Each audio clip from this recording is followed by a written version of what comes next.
On commence par démontrer un petit résultat simple. Alors il n'est pas à retenir, il faut savoir le retrouver, il est facile à retrouver. C'est l'air qui est en vert ci-dessous. Alors pour le retrouver, c'est facile, on sait bien calculer ceci, c'est l'intégrale qui est ici. On l'a calculé pour des nombres a et b quelconques déjà. Voilà, et ça donne finalement ceci, primitif de ça, c'est moins e moins lambda t, bref, ça fait 1 moins e moins lambda x. Ça, c'est l'air qui ici est en mauve clair. Donc on se dit bien que l'air qui est en vert, c'est ce qui reste ici quand on enlève le 1. Alors on peut l'écrire ici. Le contraire de grand X inférieur ou égal à X. C'est grand X supérieur à X, mais on a déjà vu que c'est la même probabilité que grand X supérieur ou égal à X. Et du coup, on peut écrire 1 moins probabilité de ceci. Ça fait 1 moins, etc. Et moins lambda X. Alors pour ceux qui ont suivi la vidéo suivante jusqu'au bout, on peut retrouver un petit résultat qui avait été vu. Alors ici, on voit... Non, on ne le voit pas. Si on prend x égale juste 1 sur lambda, voilà, on retrouve ici probabilité de grand X supérieur ou égal à 1 sur lambda, ça fait e puissance moins 1. Ici on a 0,37 et on avait vu qu'à gauche on avait toujours 0,63. Bref, l'essentiel c'est qu'on va utiliser ce résultat-là plusieurs fois, qui n'est pas à retenir. Un rappel sur les probabilités conditionnelles. On a ici deux événements A et B. P de A ne vaut pas 0. Formule connue par cœur. La probabilité de B sachant A, c'est probabilité de A inter B sur probabilité de A. C'est-à-dire ce qui est sombre par rapport à ce qui est rouge ici. Alors une bonne façon de voir ceci, c'est de calculer la probabilité de B sachant oméga. C'est-à-dire, avec cette formule, c'est P de oméga inter B sur P de oméga, c'est-à-dire P de B sur 1, c'est P de B. Autrement dit, calculer probabilité de B sachant A, c'est vraiment restreindre l'univers à A. On ne s'intéresse qu'aux événements qui sont à l'intérieur de A. Et on calcule la partie sombre sur la partie rouge. L'essentiel, sûrement, est de savoir ceci. Alors voici le cadre. Grand X suit la loi exponentielle de paramètres lambda. T et H sont des nombres positifs, ou strictement positifs. Ici on a fixé H égale 2 et on peut regarder sur le dessin ci-dessous. T c'est l'abscisse de A, il est ici, il vaut 5 pour fixer les idées, et H c'est l'abscisse de F, il vaut 2. Alors on vient de démontrer cet énoncé général et on va l'appliquer à grand A égale X supérieur ou égal à T et à grand B égale X supérieur ou égal à T plus H. Alors l'événement X supérieur ou égal à T, c'est en densité tout ce qui est ici, et supérieur ou égal à T plus H, c'est tout ce qui est assuré, la probabilité de X supérieur ou égal à T plus H. Alors on applique cette formule, ici, P de l'intersection sur P de A, et maintenant, l'intersection de deux événements dont l'un est contenu dans l'autre, c'est le plus petit des deux, c'est-à-dire X dépasse T et X dépasse T plus H. Ça veut juste dire X dépasse T plus H. Bon. Et maintenant, on utilise cette formule qui a été rappelée aussi. La probabilité que X dépasse petit x, c'est E moins lambda X. Donc on l'applique en haut et en bas ici. Et on obtient ceci, E puissance moins lambda T plus H sur E puissance moins lambda T. C'est-à-dire, finalement, on simplifie par E moins lambda T, ça fait E moins lambda H. Ce qui, d'après cette formule toujours, est la probabilité pour que grand X supérieur ou égal à H. On a donc démontré cette formule, assez désagréable quand on la voit pour la première fois. On essaie de l'apprivoiser un peu avec les valeurs numériques qui sont ici par exemple. Voilà, ça s'écrirait comme ceci. Probabilité de x dépasse 7, sachant que x dépasse 5, c'est probabilité que x dépasse 2.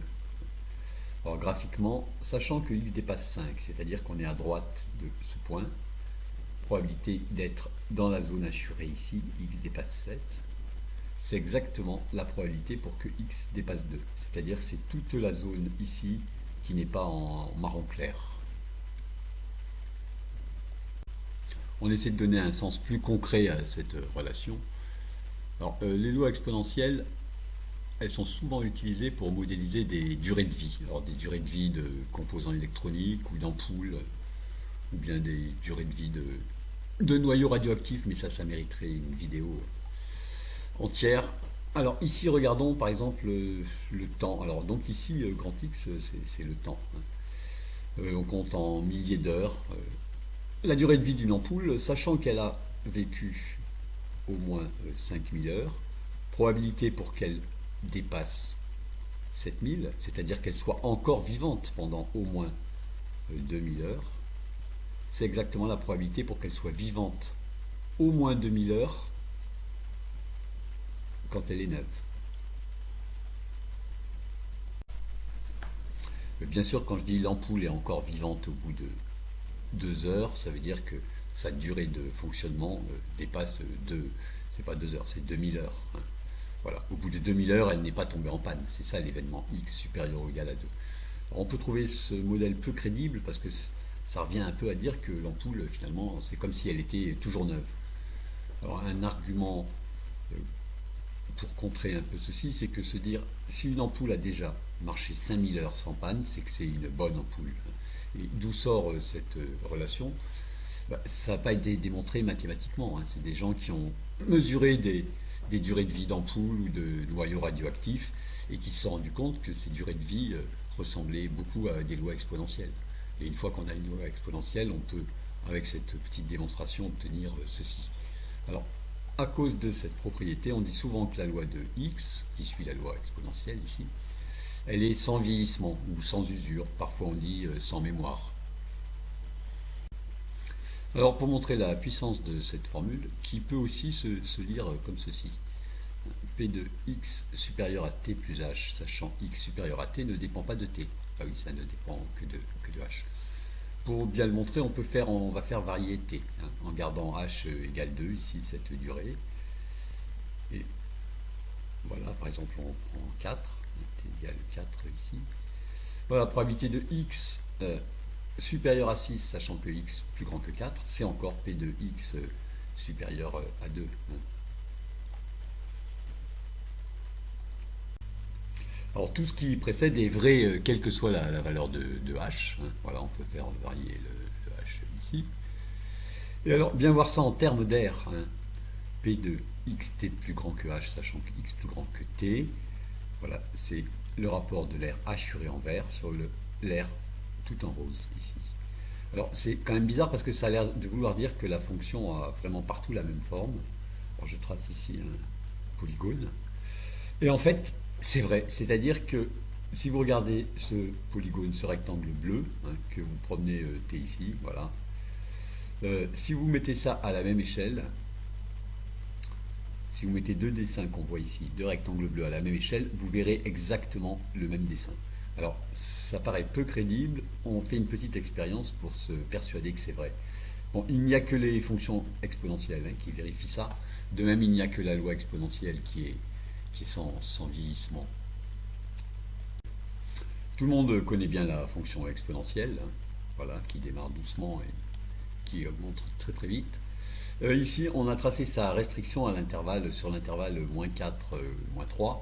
Et moi, je voudrais montrer que c'est finalement le même dessin que sur l'intervalle, disons, on verra à droite 6, 7. Alors, le même dessin au sens où, sur cet intervalle, on regarde ce qui se passe dans un petit rectangle ici, hein, qui contient intégralement la courbe et puis l'axe des x.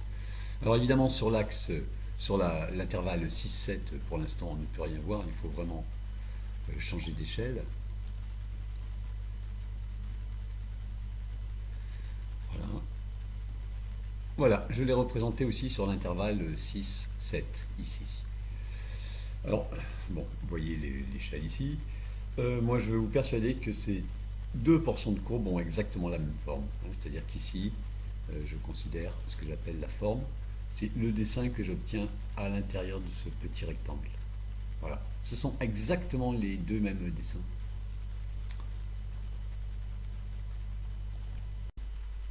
Voici la preuve que ce sont les mêmes dessins. Alors ici, sur cette feuille de tableur, on représente pour x entre moins 4 et moins 3 l'exponentielle de x. Voilà, ici, bon, petite valeur, c'est ce qui est fait à gauche. Et aussi pour x entre 6 et 7, l'exponentielle, alors évidemment, grande valeur, hein, à droite. Et manifestement, on a bien le même dessin. Alors, explication. Sur chacun des deux dessins, on passe d'un petit carré à l'autre.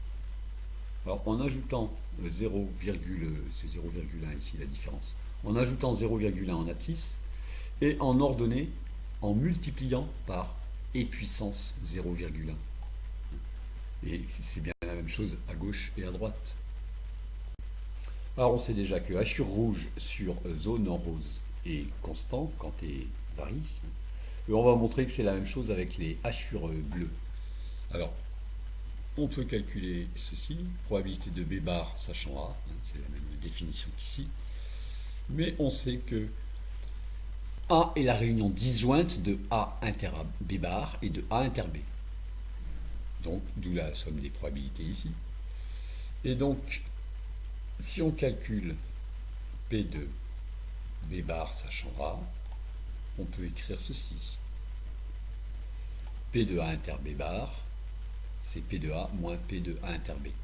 Puis quand on réduit ici, ça fait 1 moins P de A inter B sur P de A, c'est-à-dire 1 moins P de B sachant A.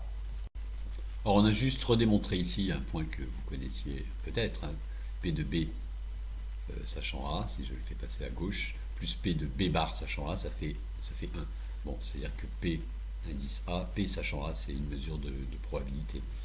Bon, appliquons ceci à nos lois exponentielles. Alors, bien sûr, je vais appliquer celle-ci en fait. Hein. Voilà, P de B bar, c'est 1 moins P de B sachant A. Alors, je l'applique ici. X inférieur ou égal à T plus H, ça va faire 1 moins P de X supérieur ou égal à T plus H. Le tout sous la condition X supérieur ou égal à T. Mais ceci, on a démontré ici que c'était pareil que P de X supérieur ou égal à H. Donc ça me donne ça. 1 moins P de X supérieur ou égal à H. Et puis ceci, c'est bien P de X inférieur, strict ou inférieur ou égal à H. D'où cette formule qu'on vient de montrer. P de X inférieur ou égal à T plus H, sachant que X supérieur ou égal à T. Alors ça, c'est bien l'aire de la zone bleue sur la zone rose. Eh bien, c'est P de X inférieur ou égal à H, qu'on voit ici. Et on a démontré finalement ceci, que l'aire de la zone bleue, ici, sur l'aire de la zone rose, ne dépend pas de T.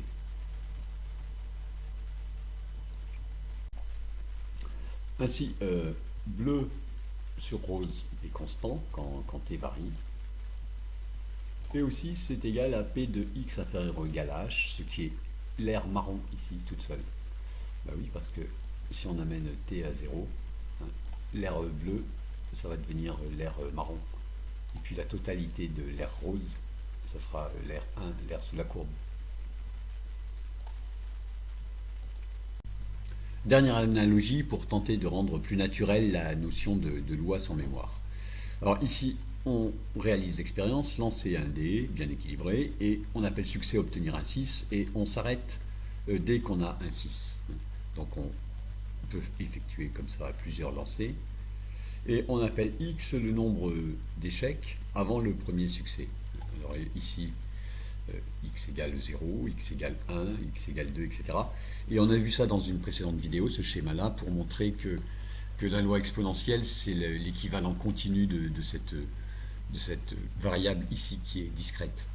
Alors ici, la notion de loi sans mémoire, elle est évidente. Imaginez que vous êtes au départ, probabilité de gagner, d'avoir un 6 en 2 coups au maximum, c'est 1 sixième plus 5 sixièmes fois 1 sixième. Et si maintenant vous êtes, par exemple, ici, vous avez déjà raté 3 fois, probabilité d'obtenir un 6 en maximum de coups, c'est toujours un sixième, plus 5 sixièmes fois un sixième. Le fait que vous ayez échoué 3 fois déjà n'augmente pas et ne diminue pas vos chances de réussir en moins de coups.